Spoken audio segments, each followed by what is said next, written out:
کہ بچے کی جو ضد ہے اس کو کنٹرول کرنا شاید پیرنٹنگ کا سب سے امپورٹنٹ پارٹ ہوتا ہے، اور یہی ضد ہوتی ہے بچوں کی جو بچپن سے شروع ہوتی ہے اور پھر خطرناک حد تک لڑکپن میں اور پھر جوانی تک وہ پہنچ جاتی ہے۔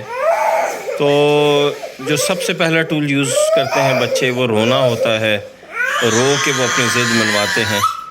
اب یہ دیکھیے بچے کو روتے ہوئے لگ بھگ 15 منٹ ہو گئے ہیں اور اس کی بس ایک ضد ہے کہ مجھے گودی اٹھاؤ، اور یہ آرام سے چل پھر سکتا ہے، بچہ 1.5 سال کا ہے، بھاگتا ہے دوڑتا ہے، لیکن بس ضد ہے۔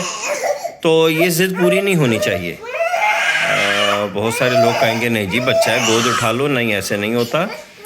تو اب آپ یہ دیکھیے کہ رو رہا ہے، مسلسل رو رہا ہے، اور آپ نوٹ کیجئے اس کی آنکھوں میں، آپ نوٹ کیجئے، دیکھیں میں زوم ان کرتا ہوں، یہ دیکھیے اس کی آنکھوں میں کسی قسم کی آپ کو کوئی پریشانی نظر نہیں آئے گی۔ آپ غور سے اس کی آنکھوں میں دیکھیے، ہاتھ اٹھا رہا ہے، یہ چاہتا ہے کہ اس کی، یہ دیکھیے بیچ میں چپ بھی کر جاتا ہے، پھر رونا شروع کر دیتا ہے۔ غور کیجئے کہ اس کی آنکھوں میں کسی قسم کی کوئی تکلیف نہیں ہے، اس کی آنکھیں بالکل کام ہیں، اور یہ ضد کر رہا ہے کہ مجھے گودی اٹھاؤ۔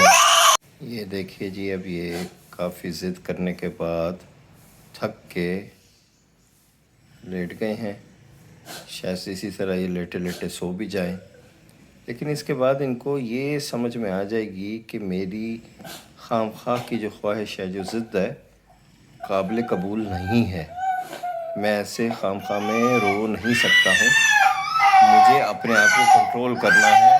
رونے کو میں اپنی جو خاص کوئی مجبوری ہے اس کے لیے تو یوز کر سکتا ہوں، لیکن رونے کو ایسے ٹول میں اپنی ضد کو پوری کرنے کے لیے کنٹرول نہیں کر سکتا، یہ ایکسیپٹیبل نہیں ہے۔